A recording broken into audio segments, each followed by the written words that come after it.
जय हो संत भगवान की। महाराज सत्यनारायण प्रभु के बारे में कुछ बताएंगे? आपको समझना है, देखो सत्य का खेल कितना पुराना है, कब से इनकी कथा चली आ रही है। महाराज जी कुछ बताएंगे। जय जय श्री राधे। सत्यनारायण जो है, सत्यनारायण की कथा क्या है? सत्यनारायण भगवान की कथा सिर्फ पूजन में निश्चित है। जो हम पूजन करते हैं ना, वही सत्यनारायण की कथा है। जैसे सत्यनारायण का पूजन करने के बाद पंडित जी सुनाते, नियमित सराय क्षेत्र है, 88,000 ऋषि वहाँ रहते हैं। उनमें सबसे प्रमुख है सूत जी। ऐसा प्रश्न सूत जी से किया गया, इस कलिकाल में कोई साधारण सा उपाय मिले जिससे कि भगवान की प्राप्ति हो जाए। क्यों, भगवान तो अश्वमेध यज्ञ करो और ये यज्ञ करो वो करो उसमें मिलते हैं, तो अब साधारण आदमी जो है तो अश्वमेध यज्ञ कहाँ से करेगा भाई? तो उसलिए जो है कोई छोटा मोटा उपाय बताओ। तो सूत जी ने उन जो 88,000 ऋषि मुनि मौजूद रहते हैं उनको बताया। बोले भाई सत्यनारायण का व्रत है और खुद भगवान ने इसको प्रकट किया है। एक बार देवर्षि नारद एकदा नारदो योगी परानुग्रह कांक्षा पर्यटन विविध लोक के मृत लोक के उपागता तत् दृष्ट्वा जानन सर्वे नाना कले समानता नाना एवं समत्पन्न पश्चन्ते च पाप कर्म। ठीक है, ये संस्कृत का श्लोक है। नारद जी दूसरों की कृपा करने की इच्छा से मृत लोक में आ गए। यहाँ देखा सभी अपने अपने कर्मों से दुखी है। नारद जी चिंतित हुए, वैकुंठ चले गए। वैकुंठ में जाके विष्णु भगवान को देखा। भगवान कैसे हैं? पीला वर्ण है, सिर सैया पे विराजमान है, गले में मणि है, ठीक है, शंख चक्र गदा पद्म धारण किए हुए। भगवान को मिले, बताया। बोले प्रभु कोई साधारण उपाय हो तो बताओ जिससे इनके कष्ट दूर हो जाएंगे। हैं? तो भगवान ने कहा भाई सत्यनारायण का व्रत करो। तो बोले भाई इसका विधान क्या है प्रभु, कैसे पता लगेगा, क्या होता है, आम पब्लिक नहीं जानती। तो फिर भगवान सत्यनारायण ने इसको स्वयं प्रकट किया। क्यों? वो कौन था, एक गांव था, कंचनपुर नगर था, जहाँ एक ब्राह्मण रहता था, भिक्षा करता था। एक दिन कहते उसको ब्राह्मण को, बूढ़े ब्राह्मण के रूप में भगवान का दर्शन हुआ। भगवान ने पूछा भाई कहाँ जाते हो? बोले सेठों के यहाँ जाता हूँ भिक्षा करने को, हमारी जीविका का यही साधन है, हाँ जो मिल जाता है। अरे भगवान बोले चूतिया हो क्या? अरे भिक्षा करना तो बहुत निंदनीय काम है, ऐसा गंदा काम करते? बोले भाई हमसे और कुछ होता ही नहीं, मैं ब्राह्मण हूँ, भिक्षा करके मिल लेता हूँ। बोले तुम सत्यनारायण को भजन करो। तो बोले सत्यनारायण का भजन क्या होता है, कैसे किया जाता है, पूजन कैसे होता है? तो विधि बताई। हाँ, सवा मन सवा किलो ना सवा किलो हो सवा पाओ प्रसाद बनाओ भगवान का, पंजीरी बनाओ, चरणामृत बनाओ, भगवान को पूजन करो, ठीक है ना। और विधि बता के और भगवान चले गए। उसके बाद वो ब्राह्मण नगर में गया, मन में विचार किया चलो आज देख लेते हैं, जो मिल जाएगा उसी में सत्यनारायण का पूजन भी कर देंगे। तो सूत जी कहते हैं ऋषि मुनियों, उस दिन उस ब्राह्मण को 4 गुना धन ज्यादा मिल गया। रोज 2 रुपया मिलता था, उस दिन 10 रुपया मिल गया। तो उसने कहा ये तो बहुत बढ़िया बात हो गई। उसने तुरंत सामान खरीद लिया जो भी बताया गया था। घर आया, घरवाली को बताया, मित्रों को बताया, और उसने जो है भगवान सत्यनारायण का पूजन किया। पूजन के पश्चात अब अगर कहो कि उसने भगवान की कथा सुनी सत्यनारायण की, तो कथा तो उसने सुनी, वो कथा कौन सी थी वो आज तक किसी वेद में स्पष्ट नहीं है। भाई उस ब्राह्मण ने पूजन तो किया, बंधु बांधवों समेत पूजन किया भगवान का, ठीक है, हाथ जोड़े, क्षमा मांगी, ठीक है। अब अगर कोई कहे कि उस ब्राह्मण ने कथा सुनी सत्यनारायण की, तो सत्यनारायण की कथा कौन सी थी ये आज तक किसी पंडित को मालूम नहीं है। ठीक, अच्छा, पूजन के पश्चात जब पूजन किया भगवान का, भगवान प्रसन्न हो गए। हम तो यही कहेंगे ना, अब कथा, अब हम कहें कि एक कथा सुनी तो कथा बतानी पड़ेगी, कथा तो उसमें कुछ लिखता ही नहीं है। हाँ, सत्यनारायण व्रत में लिखता है कि ब्राह्मण ने पूजन किया और भगवान प्रसन्न हो गए, वरदान देने आ गए। तो उस ब्राह्मण ने मांग लिया, महाराज रतम कुंजलम मंजलम हयम चार चामी, है, रथ दे दो, हाथी दे दो, घोड़ा दे दो, गंगे दे दो, धरती दे दो, है, और भगवान आखिर में अपनी भक्ति भी दे दो। भगवान ने तथास्तु कह दिया। अब वो ब्राह्मण रात में तो करोड़पति बन गया, सब कुछ हो गया ना, हाथी घोड़ा महल चौनो खर्चा कर सब हो गए, क्या कमी। अब वो रोज पूजन करने लगा। ठीक है, उधर गांव वो बिल लाते थे लकड़हारे, एक दिन पानी पीने आया, एक ने देखा, बोले भाई क्या कर रहे हो, बोले पूजन कर रहे हैं। उसने अपने साथियों से कहा, बोले आज हम भी जो कुछ लकड़ी बेचने में मिलेगा तो आज हम करेंगे। तो उस दिन लकड़ी का कीमत 3 गुना मिल गया उनको, रोज 100 रुपया मिलता था, 300 मिल गया। बोले यार फिर तो भगवान प्रसन्न है। उन लकड़हारों ने भगवान का पूजन किया। दूसरा अध्याय यही बताते हैं ना। अब कथा कौन सी थी, अब कहो लकड़हारों ने कथा सुनी, तो कथा कौन सी सुनी वो आज तक कोई पंडित नहीं बताता है ना। हाँ, इसके बाद वो राजा की कथा आ गई। चंद्रतूण राजा था, उसने जो है भगवान की कथा सुनी है ब्राह्मण के यहाँ आके। बाद में उसने भगवान का पूजन किया, और पूजन कर रहा था जब वो बनिया आ गया। बनिया ने पूछा भाई क्या कर रहे हो, तो उन्होंने कहा भाई अब तो सत्यनारायण का पूजन कर रहे हैं। बोले फल क्या मिलता है, बोले सब कुछ मिलता है, अंधे को आंखें मिल जाती हैं, लंगड़े की टांग सीधी हो जाती है, पुत्रहीन को पुत्र मिल जाता है। बनिया बोला भाई तो हमारी कोई औलाद नहीं है, अगर सत्यनारायण भगवान तुम्हारे सच्चे होंगे तो हमें कोई पुत्र या कन्या मिल जाएगी तो हम भी उनका पूजन करेंगे। ऐसा कह के बनिया प्रसाद खाया और नौका को जा रहा था ना धन कमाने बाहर। नौकों को बोला, बोले अब बाहर नहीं चलेंगे, चलो घर चलते आराम करेंगे, महीने 2 महीने बाद व्यापार करेंगे। बनिया घर आ गया, घरवाली को बताया। ठीक है, अब 3 महीने घर में रहा तो कुछ दिखने लगा उसको, समय आने पे कन्या का जन्म हो गया। बनिया प्रसन्न हो गया। छठी पत्नी वगैरह 12वां जो भी हुआ, ब्राह्मणों को बुलाया। घरवाली ने कहा तुम तो कहते थे हम पूजन करेंगे। अरे बोले पागल, अभी थोड़ा खर्चा ज्यादा हो गया ना, हम 6 महीने से कमाने भी नहीं गए। अब कन्या के अगली मुंडन पे कार्यक्रम होगा ना जब कर देंगे। कन्या बड़ी हुई, उसका मुंडन हुआ, बनी। वो घरवाली ने कहा बोले अब, अरे बोले कर देंगे, ब्याह के टाइम कर देंगे इकट्ठा ही। ब्याह भी कर दिया मगर पूजन तो नहीं किया ना। ब्याह कर दिया, ब्याह के बाद में बड़े प्रेम से जमाई को अपने पास रख लिया, बारात विदा कर दी। तो कन्या इकलौती थी, करोड़पति था बनिया। ठीक, अब वो भगवान का पूजन तो भूल ही गया, काम तो सब हो गए लेकिन पूजन भूल गया कहते ना। तो फिर जो है उसके घर में जो कुछ हुआ वो खत्म ही हो गया। अग्नि राजा चोर ले गए, वो घरवाली दुखी हो गई, अब क्या करे। तो इधर जो है अब बनिया ने अनादर किया तो उसका तो भोगना है। जिस नगर में पहुंचा तो व्यापार करने लगा, रात में सोया था, पता लगा रात में राजा के यहाँ चोरी हो गई। और उसमें देखो था आभूषण बनिया के आसपास मिले, लंगर के पास में, बनिया को पकड़ के अंदर डाल दिया गया। अब भगवान कुपित थे, राजा ने धक्का देगी, बोले सालों को जेल में डाल दो, मादर चोद है। राजा ने विचार नहीं किया। बनिया के घर में वैसे ही गरीबी आ गई थी, तो बनिया के घर वो कन्या गई होगी ब्राह्मण के वहाँ, उसने सत्यनारायण का पूजन देखा, तो उसने कहा भाई हमारे पति और पिता दोनों आ जाएं तो पूजन करेंगी। अब सत्यनारायण भगवान क्या करते, उसकी सुनी, राजा को सपन दिया भाई इनको छोड़ दे, तेरा कुछ लिया नहीं है तो फालतू में पकड़े गए, है ना। तो राजा ने बुलाया, बोले भाई तुम कौन हो, अब ये सही सही बताओ। बोले महाराज हम रतन कंचन नगर के बनिया है, व्यापार करने आए थे, आपके नौकर बांध लाए, आपने विचार नहीं किया। अरे भगवान राजन, जब भगवान की उल्टी दशा होती है तो आदमी किस किस दशा को प्राप्त हो जाता है, सही कहते ना। तो अब वो ऐसा ही था, आपने विचार नहीं किया। राजा ने कहा इनकी अस्थड़ी बेड़ी काट दो भाई, इनकी दाढ़ी वाड़ी बना के बढ़िया कपड़े पहनाओ, खिलाओ पिलाओ। उनका सब कुछ हो गया, लेकिन उनके कर्म से नहीं हुआ, वो कन्या ने जो पूजन किया उसके प्रभाव से हुआ। अब वहां से वो विदा लेके चल दिए। भगवान ने कहा जो है, बोले अब इन्हें याद दिलानी पड़ेगी। फिर बाबा जी बन के आ गए, बोले भाई कुछ दे के जा, हमारा निरादर करके जा रहा है, कुछ दे दे यार सेठ, कुछ चाय पानी के लिए पैसे खर्चे पानी हैं।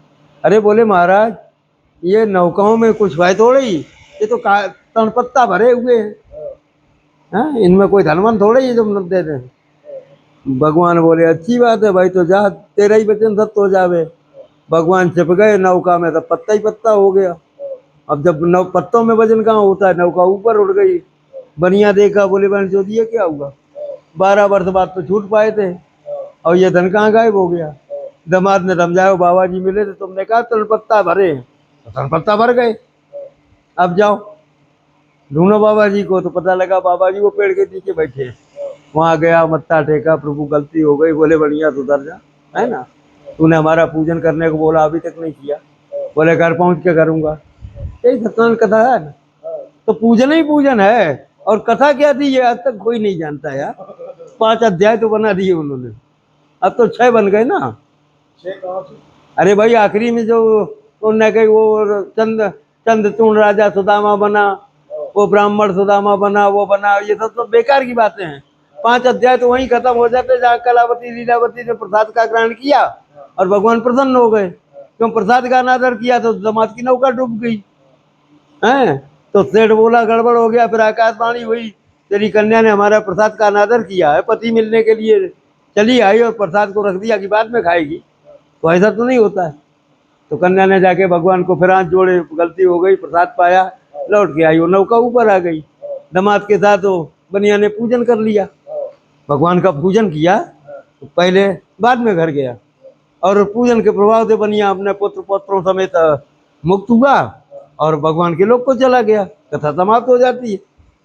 अब ये नई कथा सुदामा वाली, वो सुदामा बना, वो चंद्रचूर्ण राजा फलाना बना, वो मोहरत ध्वज बना, ये सब बेकार की बातें हैं। नहीं, लक्ष्मी के सुख 4 हैं क्या वहाँ? हाँ, लक्ष्मी के सुत 4 हैं, धर्म, अग्नि, नृप माने राजा और चोर।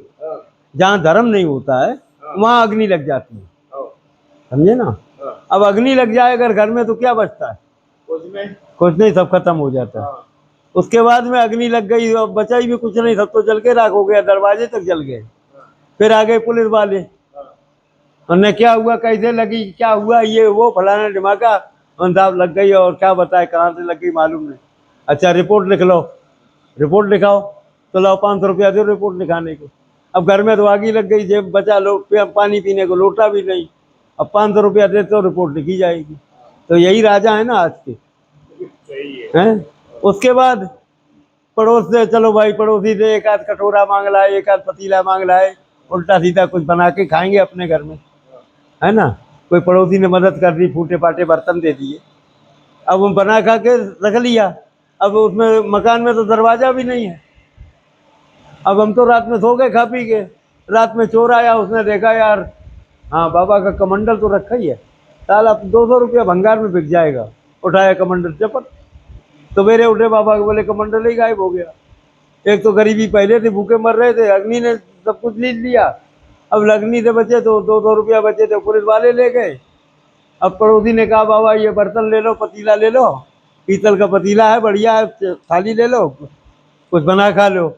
बना खा के रख के सोए। चलो भाई अब कम से कम पतीला आ गया, थाली आ गई है, लोटा आ गया, तो कुछ ना कुछ आटा दाल तो मिल ही जाएगा ना, बना के खा सकेंगे। रात में वो भी चोर ले गए, तो बचा क्या? अग्नि राजा चोर सब कुछ खत्म कर देते। क्यों? धर्म का अपमान होता है जब। ये सत्यनारायण की कथा है। रामायण सत्यनारायण की कथा बहुत समय से चली आ रही। हाँ, अब भाई कलिकाल के प्रकट के टाइम ही होगी, आज से 3-4 हजार वर्ष पहले सत्यनारायण की कथा का प्रचार हुआ होगा। ये सतयुग से ही? ना कलिकाल में प्रकट है। अच्छे कलकाल में प्रकट। नेमिसराय क्षेत्र है। नेमिसराय कहाँ है? सीतापुर के पास है, डिस्ट्रिक्ट सीतापुर में लगता है, लखनऊ के पास सीतापुर है, वहाँ एक नेमिसराय क्षेत्र है। वहाँ कहते हैं 88,000 ऋषि मुनियों का वास रहता है।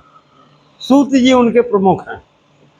हाँ, तो ये कथा जो है, जब ऋषि मुनियों ने देखा और उनको पूछा सूत जी को, ये गरीब लोगों बेचारे भुगतते हैं टेढ़े मेढ़े ऐसे ऐसे नाना प्रकार के जंजालों को, इनका कोई उपाय नहीं है प्रभु जो इनको कुछ आराम मिल सके। तो सूत जी ने बताया कि ऐसे ही एक बार नारद जी ने भगवान से प्रश्न किया, तो भगवान ने जो बताया वो सुनो। तो नारद जी भगवान के पास गए, तो भगवान ने बताया। भगवान ने फिर जो है स्वयं कृपा करके उस बूढ़े ब्राह्मण का रूप धारण करके और उस ब्राह्मण को दर्शन दिए जो भिक्षा मांगता था। इसमें सत्य का प्रयत्न है बस, झूठ नहीं बोलना। झूठ नहीं। झूठ बोले तो कथा खंडित। हेलो, फिर सत्यनारायण की कथा है। सत्यनारायण का स्वरूप कैसा है? 4 हाथ हैं, 4 भुजाएं हैं, शंख चक्र गदा पद्म धारण किए हुए, गले में मणि है और पीताम्बर पहने हुए है, पीला वस्त्र है। ये सत्यनारायण का है। हैं, माता लक्ष्मी जी सेवा में है, शेषनाग पे विराजमान है, तो विष्णु जी का ही स्वरूप है ना ये सब। बड़ी अद्भुत कथा है उनकी, हर शादी में हर कार्य में उत्तम रूप में हो जाते हैं। हो जाए। और सबसे है कि सस्ता ज्यादा नहीं हो, कहते हैं ना, सत्यनारायण ने कहा है प्रभु बुद्ध ने कि अगर ज्यादा ना हो, सवा पाव दूध ले लो, हैं, सवा पाव मेवा ले लो, ठीक है, सवा पाव आटा ले लो, थोड़ा सा मीठा डाल के और वो प्रसाद बना लो, बस हो गया काम। महाराज बहुत कथाएं होती थी पहले, अब तो बंद हो गई इतनी। भाई 18 पुराण है, हाँ, तो 18 कथाएं तो ये पहले ही है। हाँ, ये द्वापर में जो है, हाँ, आपके वेद व्यास जी ने 18 पुराणों की रचना की थी। हाँ, क्यों? सतयुग में 4 वेद ही थे, हाँ, सतयुग में हाँ, 4 वेद ही थे। हाँ, क्यों? सतयुग में सब समझदार लोग होते थे ना, हाँ, 100% धर्मात्मा थे, हाँ, तो ना तो मंदिर की जरूरत रहती थी। हाँ, क्यों? सत्य ही बोलते थे, हाँ। झूठ कोई वो एक दो 100 में एक आध झूठ बोलता था। अच्छा, मंदिर ही मंदिर थे। अरे सतयुग में 21 के 7 कोस में एक मंदिर बनता था। 7 फुट। हाँ, हाँ, 7 कोस का मतलब है जहां हम बैठे इसके चारों तरफ का 7 कोस 21 किलोमीटर, हाँ, यानी एक कोस में 3 किलोमीटर होते हैं। हाँ, तो सतयुग में 7 कोस में मंदिर बनाया जाता था, 21 किलोमीटर दूर मंदिर बनता था। हाँ, अब आजकल 21 किलोमीटर में कम से कम 10 गांव तो बसे होते हैं चारों तरफ। हाँ, तुम्हारे नावली के 21 किलोमीटर ले लो, उरई कितना है? हाँ। बोले ये 60। 60 किलोमीटर है, तो 60 में तिहाई तो ले ही लो। हाँ, अब 21 किलोमीटर में उरई तुम्हारे गांव से 21 किलोमीटर 10 गांव तो 5 गांव तो बसे होंगे ना, हाँ, है ना, जब आप पहुंचते होंगे। 5 इधर हो गए, 5 उधर हो गए, तो 20 गांव बस गए 21 किलोमीटर में। हाँ, तो उन 15-20 गांव के बीच एक मंदिर बनता था। हाँ, ठीक है, सब धर्मात्मा ही थे। त्रेता आया, त्रेता में 9 किलोमीटर में मंदिर बन गया। ये, हाँ, क्यों? 75% लोग धर्मात्मा थे, 25% आदमी हो गए। हाँ, अच्छा, 9 किलोमीटर में मंदिर बन गया। हाँ। फिर आया द्वापर। द्वापर आया, द्वापर में 6 किलोमीटर में मंदिर बन गया। कितने 9 फिर 6। हाँ, 6 क्यों? हाँ, द्वापर है ना, द्वापर में 50% धर्मी हो गए, 50% धर्मात्मा रह गए, हाँ, समझो। तो 6 किलोमीटर में मंदिर रह गया 2 कोस में, हाँ, यानी ये यहाँ से 6 किलोमीटर गांव है जैसे, तो ये मंदिर है, और फिर उनने कि 6 किलोमीटर तो चंदेरिया है, तो चंदेरिया में ही मंदिर था, हाँ, बीच में कोई मंदिर नहीं था। हाँ, अब आया द्वापर के बाद कलिकाल, हाँ। कलिकाल में हर गली में एक मंदिर है, ये, अब घर घर में मंदिर हो गया। हाँ, कलयुग केवल नाम आधारा, सबसे सस्ता काम है। सतयुग में जो भगवान मिलते थे जप करने से, हजारों वर्ष जप करना पड़ता था। हाँ, त्रेता में तप करने से मिलते थे, हाँ। द्वापर में दान करने से मिलते थे, वो कलयुग में खाली नाम से ही मिल रहे। ये, कलयुग केवल नाम आधारा, जप नहीं होगा तो माला जपते रहो, कोई फायदा नहीं होगा। क्यों? जब तो सतयुग में हुआ था, तो यहाँ कलयुग में कैसे होगा? कलयुग में तो इतने शरीर में हमारे अवगुण भरे हुए हैं कि वही नहीं निकल पा रहे, जब कैसे होगा? नहीं, वो सदियों में पहले ऋषि होते थे। ऋषि होते थे, वो जब करते थे। हाँ। अब ऋषि तो होते ही नहीं, 4 वेद थे, उनसे काम चलते थे। अच्छे सारे वेद थे। हाँ, कोई और दूसरा पुराण नहीं था, ना रामायण थी। हाँ, त्रेता में, त्रेता में 9 किलोमीटर मंदिर बन गया ना, लेकिन 4 वेद में जो लिखा है वो आदमी की समझ में नहीं आ रहा। क्यों? 75% बुद्धि का रह गई, 25% तो खत्म हो गई, अधर्मी हो गई, तो समझ में नहीं आई। तो उन्होंने कहा 4 के 6 बना दो, यानी 4 बोरा बड़े बड़े हैं ना, उससे नहीं है, अब 20-20 किलो सब में निकाल के रख दो, तो हल्के हो जाएंगे, उठाने में आराम रहेगी। तो 6 शास्त्र बना लिए हैं। द्वापर में वो शास्त्र भी समझ में नहीं आने लगे, क्यों? माल 50-50 हो गया। तो वेद व्यास जी ने 18 पुराण बना दिए, एक एक के 3-3 बना दिए, 6 के 18 कर दिए। तब आदमी की समझ में आया भगवान क्या चीज है। ठीक है। अब कलिकाल में, सत्यनारायण। कलिकाल में भगवान रह गए, न जप होगा, न तप होगा, न दान होगा। नहीं, सत्यनारायण की कथा कर। सत्यनारायण की कथा तो वो तो कलिकाल में चलेगी, उन्होंने सत्यनारायण ने खुद प्रकट की हुई है, सूत जी के जरिए और नारद के कहने से उन्होंने खुद एक ब्राह्मण के भेष में उस कथा का प्रचलन किया। अब ये मत पूछो कथा क्या थी, पूजन तो है, सत्यनारायण का पूजन किया, पूजन के पश्चात भगवान प्रसन्न हो जाते हैं, कथा का महत्व ही नहीं। अब कथा तो वो है कि जिन्होंने पहले जिसने इस व्रत को किया है 5 बार, 1 से लेके 5 तक, उनके नाम आपको गिनाए किन किन ने किया है, उनको क्या क्या फल मिला है। आप करेंगे तो आपको मिलेगा। तो उन्होंने कथा थोड़ा ही सुनी, भगवान का पूजन किया है। सबसे सूक्ष्म उनकी वो है सेवा। अरे सबसे सवा पाव आटा ले लो, सवा पाव पंजीरी बन जाएगी, सवा पाव दूध ले लो, सवा पाव मिश्री ले लो, बस हो गया। और क्या है? हाँ? कदली फल मेवा, केला मंगवा लो 5, लग गया भोग। अब विष्णु भगवान को भोग लगा तो 56 भोग चाहिए, लगाते हैं ना ठाकुर जी को 56 भोग। फिर सत्यनारायण को ही सवा पाव आटा, सूखा आटा, पंजीरी, चीनी, गुड़ मिला के दे दो, और चरणामृत दे लो दूध का, पंचामृत बना के। 5 मेवा नहीं हो 2 ही डाल दो, नहीं को तो चीनी डाल दो गौ माता के दूध में, प्रसाद में, उनको भोग लगा दो, मान लेते हैं। गाँव महाराज कलयुग में कैसे उद्धार हुआ है। जैसे सत्यनारायण ने तो कह रहे भाई जटा से हो गए, हाँ, बाकी लोग तो बिना गुरु के सब सेवा कर रहे हैं। फिर वही बात, तो इनका क्या उद्धार थोड़ी होने वाला। गुरु तो जरूरी है। अरे भाई, ये जन्म जन्मांतर इनके भटकने का योग है। अच्छा, जैसे गुरु नहीं बना पाए तो अगले जन्म में तो फिर क्यों? भटकना पड़ेगा। भटकना ही पड़ेगा। अच्छा, गुरु से मोक्ष। अरे भाई, मोक्ष तो सबको मिलता ही नहीं, समझे ना। खाली नरक और स्वर्ग। तो स्वर्ग में वो जाता है जिसने जीवन भर परोपकार किया है, और जिसने परोपकार में कभी एक गिलास पानी किसी को नहीं पिलाया, तो उसको कहाँ स्वर्ग मिल जाएगा यार। स्वर्ग में जाने आने वाले का टाइम होता है कि इतने टाइम तुमने अच्छा काम किया, उसका फल 500 दिन रहेगा, तो 500 दिन स्वर्ग में रहोगे, 500वां दिन खत्म हो जाएगा, फिर तुमको धरती पे भेज दिया जाएगा, चलो अब दोबारा पहुंचो, दोबारा फिर कर्म करो, अच्छे करोगे तो फिर स्वर्ग मिलेगा, बुरे करोगे फिर नरक मिलेगा। मोक्ष थोड़ा ही होगा। महाराज गुरु तो सतयुग ही से बनाए जा रहे हैं। नारद जी के गुरु नहीं थे तो भगवान ने लक्ष्मी जी से कहा कि भाई इस जगह को पवित्र करो। हाँ, फिर ये नारद आया, हाँ, ये लुक रहा है, है। हाँ, तो इसको गुरु बन के तुम पूर्ति कर दो, ठीक है ना। तो माता भी एक गुरु होती है। अच्छा, क्यों? माता पिता। अच्छा, फिर बिना लिपाई पुताई की डोंगरा आया, बोले बोले इसको छिड़क दो। हाँ, अब घर में पानी पीने लायक तो औलाद बना लो ना इसको, समझे ना। बिना गुरु के कल्याण नहीं होता। नहीं, फिर नारद जी ने गुरु बिना सुन ले ही गेट पे जाके कि ये क्या कह रहे हैं विष्णु भगवान। अब वो तुम्हें मालूम है, ये फिर हमसे मत पूछो। अच्छा, बात बाकी बिना गुरु के किसी का कल्याण आज तक नहीं हुआ। गुरु वो चीज है जो तुम्हें भगवान की पहचान बताता है, समझे ना। भगवान आया वो, अब भगवान तो आया एक बाबा जी बन के, हम तो समझ रहे बाबा जी है यार। हाँ, मोटा ताजा हट्टा कट्टा है, आओ महाराज भाई तो आसन डाल दिया, ए सुनील आए बाबा जी को पानी पिलाओ। हमें थोड़ा ही मालूम है भगवान है, ससुरा आए बैठे पानी पिलाया, संत भगवान है।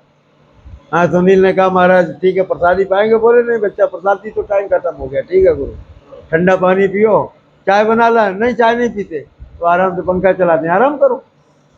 हमको क्या पता, सुनील क्या पता, भगवान है। लेकिन अगर गुरु जी वहाँ मौजूद है तो वो बताएगा देख बेटा ये बाबा जी नहीं है, फिर गुरु ये तो भगवान है, पकड़ के उसको बैठ जा, निकलने मत देना कमरे से। तो हमने सुनील कहा भैया देख ये भगवान आ गया, आप पकड़ ले डाल, हाँ दरवाजा बंद कर दे, निकल न जाए। अब भगवान के दर्शन हो गए, भगवान वरदान भी देंगे, दर्शन का लाभ मिलेगा। तो दर्शन का लाभ तो तब मिलेगा जब हम पहचानेंगे। हम पहचान ही नहीं पाए तो क्या है। कबीरदास ने लिखा है, कबीरा हरि के रूठते गुरु के शरणे जाए। कबीरदास ने लिखा है कि कबीर हरि अगर रूठ जाए, हरि माने भगवान, कबीरा हरि के रूठते, भगवान के रूठते ही गुरु के शरण में चला जाए, कोई दिक्कत नहीं है, काम बन जाएगा। लेकिन कहे कबीर गुरु रूठते तो हरि नहीं हो सहाय। अगर गुरु जी रूठ गए तो भगवान भी सहायता करने को खड़े नहीं होते, पहले ही फूट जाते। तो बताओ भाई, ये स्थिति है। तो गुरु की माया हुआ, दत्तात्रेय ने 24 गुरु किए, एक गुरु नहीं किया, 24 गुरु किए। तो अब तुम्हें एक गुरु करने में परेशानी है, नहीं कर पा रहे हो। उन्होंने समुद्र को गुरु बनाया, समुद्र से बोलो क्या शिक्षा ली होगी। समुद्र से उन्होंने ये शिक्षा लिया कि समुद्र में कितना भी पानी बरसात में जाता है, मगर 1 इंच समुद्र बढ़ता नहीं है। और कितना भी मई जून में भाप बन के उड़ जाता है, वो 1 इंच घटता नहीं है, सम रहता है। तो हमारे पास कितना भी ज्ञान आ जाए तो हमें उबलना नहीं है, और हमारे पास हम कितना भी ज्ञान बांट दें तो ज्ञान बांटने से कम होता ही नहीं है। नहीं होता। तो ये समुद्र से शिक्षा ली उन्होंने, इसलिए गुरु बनाया। देखो महाराज जी को सब पता है, और महाराज जी देखो बहुत भ्रमण किया महाराज ने, बचपन से साधु है महाराज जी, बालयोगी है, सन्यासी है। अब कोई अच्छा कल अब भोलेनाथ की कृपा है। अब महाराज जी गुरु चर्चा करेंगे बड़े उससे। जय जय श्री चंद्र भगवान की जय, श्री सत्यनारायण गुरु की जय।